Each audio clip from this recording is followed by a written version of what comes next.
Varahi silver jewellery ఇప్పుడు మన Varahi silks KPHP store first floor లో 28 March hero Teja Sajja heroine Meenakshi Chaudhary చేతుల మీదుగా గ్రాండ్ ఓపెనింగ్ జరగబోతుంది. అనంతపురం కిడ్నాప్ కథ కొత్త మలుపు తిరుగుతోంది.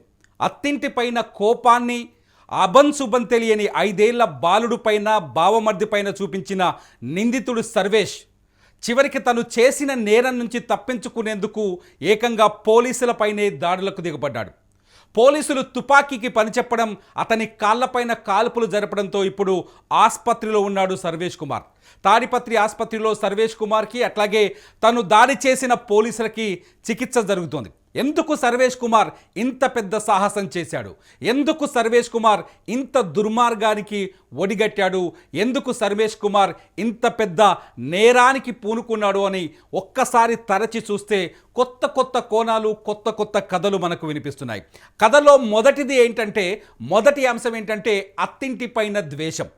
సర్వేష్ కుమార్కి తన అత్తింటి పైన ద్వేషం ఉంది. ఎందుకంటే సర్వేష్ కుమార్ ప్రేమించి పెళ్లి చేసుకున్నాడు లలితని. లలితకి ఈ మధ్య మైనార్టీ తిరిగింది. ప్రేమించి పెళ్లి చేసుకున్న లలిత కుటుంబం నుంచి సర్వేష్ కుమార్కి సరైన గౌరవం దక్కలేదనే ద్వేషం, కోపం ఉంది. లలిత ఆ ఇంటికి ఏదైతే హేమచంద్ర యాడికి మండలం కోన ఉప్పల గ్రామానికి చెందిన అమ్మాయి లలితని కొంతకాలంగా వెంటపడి ప్రేమించి మొత్తానికి వాళ్ళ కుటుంబ సభ్యుల్ని ఒప్పించి పెళ్లి చేసుకున్నాడు. ఈ మధ్య లలిత మైనార్టీ తీరింది. లలిత ప్రేమించి పెళ్లి చేసుకున్న తర్వాత లలిత కుటుంబం నుంచి సర్వేష్ కుమార్కి సరైన గౌరవం దక్కలేదు. ఎందుకంటే సర్వేష్ కుమార్ పట్ల, సర్వేష్ కుమార్ క్యారెక్టర్ పట్ల లలిత కుటుంబ సభ్యులకు నమ్మకం కుదరలేదు.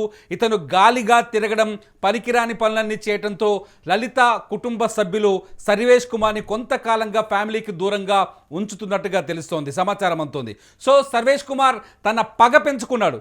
నేనే అల్లుడిని ఇంటికొస్తే మీ అమ్మాయిని నేను పెళ్లి చేసుకుంటే నాకు గౌరవం ఇవ్వరా, నన్ను పట్టించుకోరా, మీ అంతు తేలుస్తా అనే కోణంలోనే సర్వేష్ కుమార్ అత్తింటి పైన పగను పెంచుకొని ఆ పగని తన 5 ఏళ్ల బావమరిది హేమచంద్ర పైన చూపించాడు. గురువారం రోజు సర్వేష్ కుమార్ తన బావమరిది అంటే చాలా పకడ్బందీ ప్లాన్ వేసుకున్నాడు. ఎట్టి పరిస్థితుల్లో బావమరిదిని లేపేస్తే 5 ఏళ్ల బాలుడు స్కూల్కి వెళ్ళేవాడు, అతడు అమాయకుడు, బావ ఏం చెప్తే అది వినే పరిస్థితి. సో అతనికి అంతే బావ చంపేస్తాడు అనే భయం కానీ, బావ చంపేస్తాడనే అనుమానం కానీ ఉండదు. ఈ పాయింట్నే సర్వేష్ కుమార్ తనకు అనుకూలంగా మార్చుకున్నాడు. గురువారం రోజు స్కూలుకు వెళ్ళొచ్చిన తర్వాత యాడికిలో చదువుకుంటాడు ఆ అబ్బాయి హేమచంద్ర, యాడికిలో చదువుకుంటాడు. గురువారం రోజు స్కూల్కి వెళ్ళి తిరిగి తన సొంతూరు కోనుప్పల గ్రామానికి వచ్చాడు. కోనుప్పల గ్రామానికి వచ్చిన తర్వాత ఇంటికి వచ్చిన సర్వేష్ కుమార్ హేమచంద్ర కోసం కాపు కాసుకొని కూర్చున్న సర్వేష్ కుమార్ ముఖానికి బట్ట కట్టుకొని, మనం స్క్రీన్లో చూస్తున్నాం విజువల్ ఒకసారి చూడండి. ఒక పక్కనే ఉన్న అతను కిడ్నాప్ చేసిన ప్రాంతంలో ఒక సీసీ కెమెరా రికార్డు చేసిన వీడియో అది. మీరు నాతో పాటు స్క్రీన్లో 2 విజువల్ చూస్తున్నారు. 5 ఏళ్ల ఒకసారి చూడండి, సీసీ కెమెరా రికార్డ్ చేసిన విజువల్ చూడండి. ఆ విజువల్లో సర్వేష్ కుమార్ ముఖానికి మాస్క్ వేసుకున్న సీన్ మనం చాలా స్పష్టంగా చూడొచ్చు. గురువారం రోజు సర్వేష్ కుమార్ ముఖానికి మాస్క్ వేసుకొని తన బావమర్దిని పిలిచాడు. బావ పిలవగానే ఆ పాపం హేమచంద్ర వచ్చి అతని బండెక్కాడు. బండెక్కిన తర్వాత హేమచంద్రని నేరుగా కోనుప్పల గ్రామానికి సమీపంలో ఉన్న కుందనపు కొండల్లోకి తీసుకెళ్ళిపోయాడు. కుందనపు కొండలోకి వెళ్ళిన తర్వాత ఎంత కిరాతకంగా చంపాడంటే, కుందనపు కొండల్లోకి వెళ్ళిన తర్వాత ఆ బాబు మొలతాడునే తీసి, ఎవరైతే హేమచంద్ర ఉన్నాడో హేమచంద్ర అనే బాబు మొలతాడును తీసేసి అతనికి ఉరి బిగించి అత్యంత దారుణంగా చంపేశాడు. మొలతాడును తీసి బాలునికి హేమచంద్రకు ఉరి బిగించి చంపేసి ఆ తర్వాత డెడ్ బాడీని ఆ కొండల్లో ఉన్న రాళ్ల మధ్యలో పడేసి ఆపై బండరాళ్ళు ఎత్తేసాడు. దీంతో సర్వేష్ కుమార్ ముఖం అంతా డెడ్ బాడీ దొరికిన తీరు మనం చూసాం. అతని డెడ్ బాడీ అంతా ఛిద్రమైన పరిస్థితి ఏర్పడింది. అంటే హత్యలో చాలా స్పష్టంగా ఒకటి కనిపిస్తుంది, ఏంటంటే ఏదో ద్వేషం కనిపిస్తుంది. ద్వేషం ఏంటి అని ఆలోచిస్తే, ప్రేమించి పెళ్లి చేసుకున్నందుకు తన అత్తింట్లో తనకు విలువ లేకపోవడం, ప్రేమించి పెళ్లి చేసుకున్న అత్తింటి వాళ్ళు తనని గౌరవించట్లేదనే కోపం ఉండడం, అదంతా ద్వేషానికి కారణమైంది. ఎట్టి పరిస్థితుల్లో అత్తింటి వారికి బుద్ధి చెప్పాలి అంటే, నిజానికి హేమచంద్ర ఆ కుటుంబానికి ఒక్కడే కొడుకు. ఇతని భార్య లలిత ఆ కుటుంబంలో పెద్ద కూతురు. లలిత తర్వాత ఇంకిద్దరు ఆడపిల్లలు ఉన్నారు. ఆడపిల్లల తర్వాత ఈ అబ్బాయి పుట్టాడు. సో ఆ చాలా ప్రేమగా అల్లారు ముద్దుగా చూసుకుంటున్నారు ఆ బాబుని. 5 ఏళ్ళు అంటే వాడి వయసు చిన్న బాబు, ఆడుకుంటూ ఉంటాడు, అమ్మా నాన్నల చుట్టూ తిరుగుతుంటాడు, అక్కలతో సంతోషంగా ఉంటాడు, హ్యాపీగా ఉంటుంటాడు. ఇదంతా వీడు ఈ సర్వేష్ కుమార్ నిందితుడు ఎవరైతే సర్వేష్ ఉన్నాడో చూసి భరించలేకపోయాడు. వాడిని చంపేస్తే తన ఆత్మ శాంతిస్తుందని దుర్మార్గంగా ఆలోచించాడు. అతని ఆలోచన చూడండి, నేర తీరు చూడండి, దుర్మార్గంగా ఆలోచించాడు. ఆ బాబును చంపి కసి తీర్చుకోవాలనుకున్నాడు. గురువారం రోజు స్కూల్ నుంచి వచ్చిన హేమాచంద్రని తన బైక్ పైన తీసుకెళ్ళిపోయాడు. మనం చెప్పినట్టుగానే కుందనపు కొండలోకి తీసుకెళ్ళి అతని మొనతాడునే ఉరితాడుగా మార్చి గొంతు నులిమి చంపేసి ఆ తర్వాత డెడ్ బాడీ పైన రాళ్ళు వేసి ఆ తర్వాత ఏమీ తెలియని అమాయకుడిలా. ఇక్కడ ఇంకొక కొత్త కోణం ఉంది. ఏమీ తెలియని అమాయకుడిలా అక్కడి నుంచి హత్య చేసిన తర్వాత నిందితుడు ఎక్కడికి వెళ్ళాడంటే పోలీసులు ఆరా తీస్తే పోలీసుల విచారణలో ఒక కొత్త కోణం తెలిసింది. హత్య చేసిన తర్వాత అక్కడి నుంచి నేరుగా సర్వేష్ కుమార్ తన సొంతూరు నిట్టూరుకు వెళ్ళిపోయాడు. చూడండి, ఇతనే స్క్రీన్లో కనిపిస్తున్నాడు. చూడండి ఎంత అమాయకంగా ఉన్నాడు. అతని మొహం చూస్తుంటే చాలా అమాయకుడు ఇతను హత్య చేశాడు అనిపిస్తుంది. నిట్టూరుకి వెళ్ళిపోయి నిట్టూరులో బట్టలు మార్చుకొని వాళ్ళ సొంత ఇంట్లో బట్టలు పడేసి అక్కడి నుంచి మళ్ళీ ఏమీ తెలియని కళ్ళబొల్లి వ్యక్తిలా నంగనాచిలా ఏడుస్తూ అత్తింటికి వచ్చాడు. అప్పటికే హేమాచంద్ర కనిపించట్లేదు. హేమాచంద్ర కుటుంబ సభ్యులు పోలీసుల దగ్గరికి వెళ్ళారు. యాడికి పోలీసులకి ఫిర్యాదు చేశారు. హేమాచంద్ర కోసం గాలింపు కొనసాగుతుంది.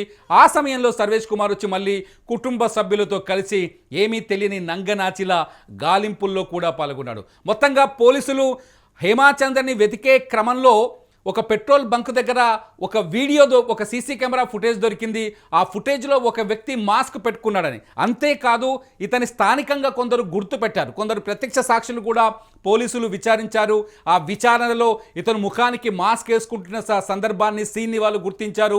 ఒక వ్యక్తి మాస్క్ వేసుకొని ఆ బాబుని బండి మీద తీసుకెళ్లాడనే విషయాన్ని పోలీసులకి సమాచారం అందించాడు. ఆ మాస్క్ వేసుకున్న వ్యక్తి ఎవరా అని పోలీసులు ఆరా తీస్తే ఈ సీసీ ఫుటేజ్ ద్వారా, మీరు స్క్రీన్ పైన చూస్తున్న ఈ సీసీ ఫుటేజ్ ద్వారా ఆ వ్యక్తి ఎవరో కాదు, ఆ బాబు సొంత బావ, అక్క భర్త సర్వేష్ కుమార్ అని తేలిపోయింది. దీంతో పోలీసులు అతన్ని పట్టుకొచ్చి 4 తగిలిస్తే నిజం బయటపడింది. ఈ వార్తను మీరు యూటీవీలో, HGTVలో చాలా స్పష్టంగా చూశారు. బాబు కిడ్నాప్ తర్వాత జరిగిన పరిణామాలన్నింటినీ మేము ప్రసారం చేశాం, మీరు స్పష్టంగా చూశారు. ఆ తర్వాత పోలీసులు అతన్ని అదుపులోకి తీసుకొని అతన్ని ఇంటరాగేట్ చేసిన తర్వాత హత్య ఎలా చేశాడో తెలుసుకోవడానికి సీన్ రీకన్స్ట్రక్షన్ కోసం ఇవాళ ఉదయం అదే కుందనపు కొండల్లోకి సర్వేష్ కుమార్ని తీసుకుని వెళ్ళారు. 2 సిఐలు ఉన్నారు. అందులో సిఐ రామసుబ్బయ్య, అట్లాగే కానిస్టేబుల్ వెంకటేష్ ఉన్నాడు. వీళ్ళతో పాటు ఒక బృందం ఉంది, పోలీసుల బృందం. వీళ్ళంతా కలిసి సర్వేష్ కుమార్ని సీన్ రీకన్స్ట్రక్షన్ కోసం సీన్ ఆఫ్ అఫెన్స్, ఎవరైతే హేమాచంద్రను చంపేసిన సీన్ ఆఫ్ అఫెన్స్ దగ్గరికి వెళ్ళారు. సీన్ ఆఫ్ అఫెన్స్ దగ్గరికి వెళ్ళిన తర్వాత సర్వేష్ కుమార్కి మళ్ళీ ధైర్యం వచ్చిందో లేకపోతే హత్య చేసిన ప్లేస్ కాబట్టి మనకి కొత్త ఎనర్జీ వచ్చిందో తెలియదు. అక్కడికి వెళ్ళిన తర్వాత సర్వేష్ కుమార్ బీరు బాటిళ్లతో పోలీసులపైన తిరగబడ్డాడని అక్కడున్న పోలీసులు చెప్తున్నారు. అక్కడున్న ఖాళీ బీరు సీసాలతో పోలీసులపై దాడి చేశాడని, సీసా పగలగొట్టి పోలీసులను గాయపరిచే ప్రయత్నం చేశాడని, పోలీసులు ఆత్మరక్షణ కోసం కాల్పులు జరిపామని చెప్తారు. మొత్తంగా ఫైరింగ్ అయితే జరిగింది.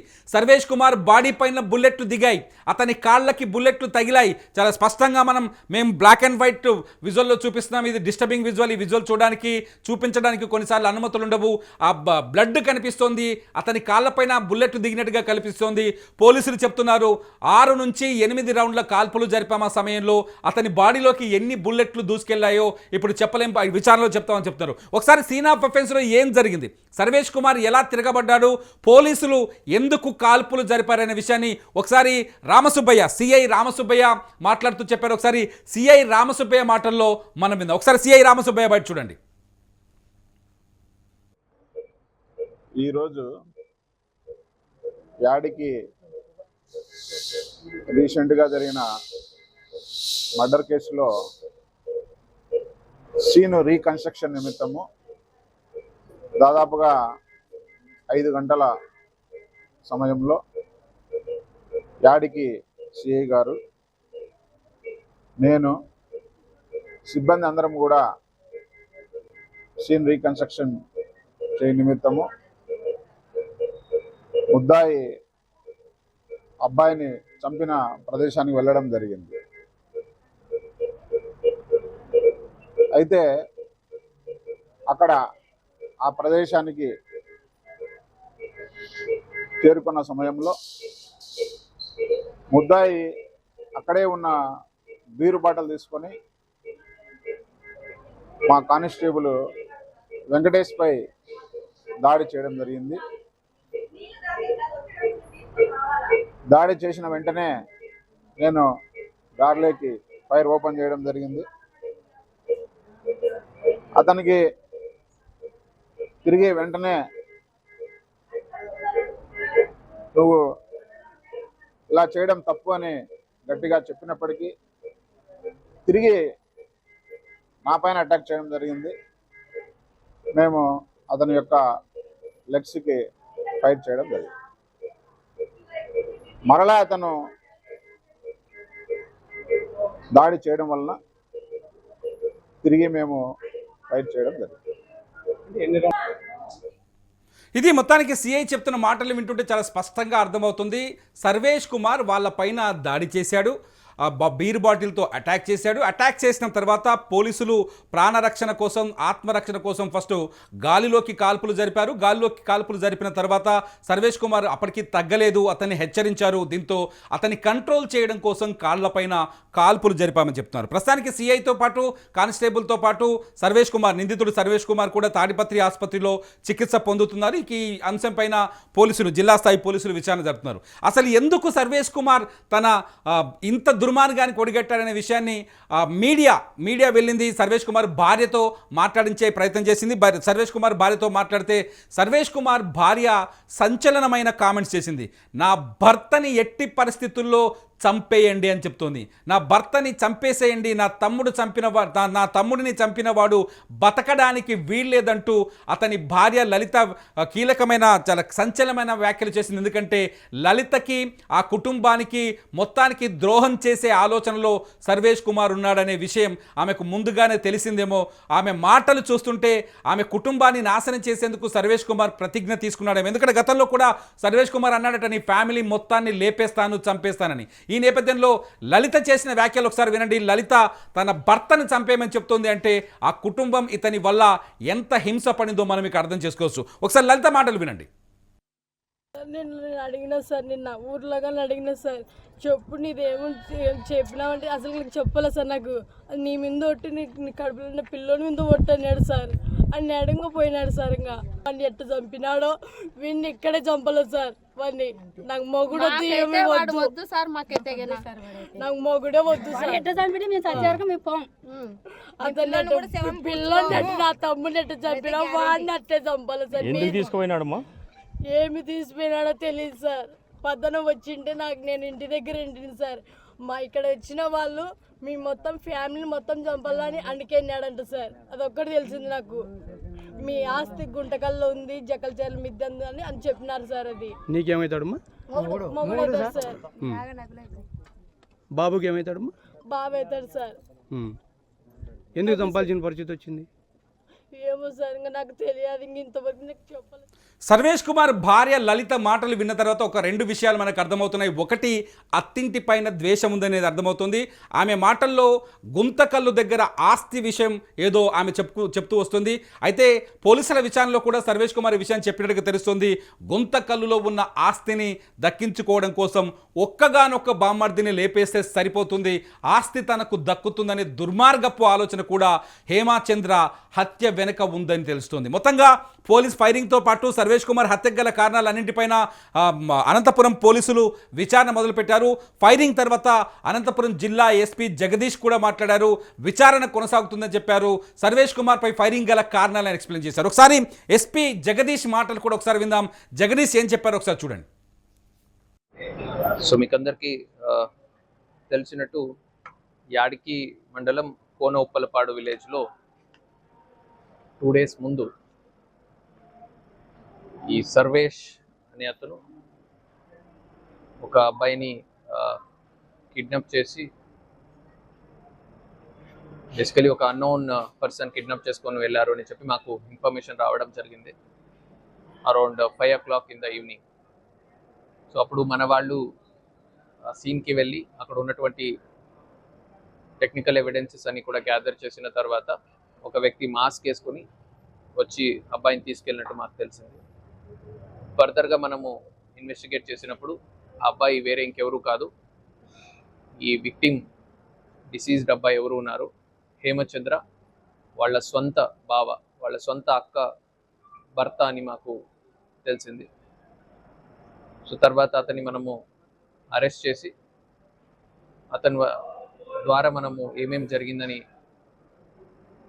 కనుక్కొని ఆ బాడీ రికవర్ చేసి నిన్న బాడీని మనం పోస్ట్ మార్టం అన్ని కూడా కంప్లీట్ చేయడం జరిగింది. మొత్తంగా ఒక విషయం చాలా స్పష్టంగా అర్థమవుతుంది ఏంటంటే సర్వేష్ కుమార్లో ఉన్న దురాశ, సర్వేష్ కుమార్ తన గౌరవం దక్కలేదు అత్తింట్లో అనే కోపం, ఈ రెండు కలిపి ఇంత పెద్ద నేరానికి కారణంగా కనిపిస్తుంది. ఏదేమైనా పోలీసులు జరిపిన కాల్పులు ఇప్పుడు సంచలనంగా మారాయి. గతంలో అనేక కేసుల్లో కూడా ఇటువంటి ఉదంతాలు మనకు కనిపిస్తున్నాయి. మీరేమనుకుంటున్నారు? ఒక దురాశ ఒక కుటుంబాన్ని ఎలా నాశనం చేసిందో మనకు చాలా స్పష్టంగా కనిపిస్తుంది. ఒక దురాలోచన ఒక ఫ్యామిలీలో తీరని దుఃఖాన్ని ఎలా మిగిలిచిందో మనకు చాలా స్పష్టంగా కనిపిస్తుంది. ఈ మొత్తం సంఘటనను చూసిన తర్వాత మీ అభిప్రాయం ఏంటి? నిందితుడు సర్వేష్ కుమార్ పట్ల మీ ఆలోచన ఏంటి? మీ అభిప్రాయం ఏంటి? నిందితుడు సర్వేష్ కుమార్ లాంటి వ్యక్తులని ఎలా శిక్షిస్తే ఈ సమాజంలో అలాంటి వ్యక్తులు తయారు కాకుండా ఉంటారు? మీరేమనుకుంటారనే విషయాన్ని ఈ వీడియో కింద కామెంట్ చేయండి. అప్డేట్స్ కోసం చూస్తూనే ఉండండి ఇట్స్ యూటీవీ. నా పేరు తిరుమల.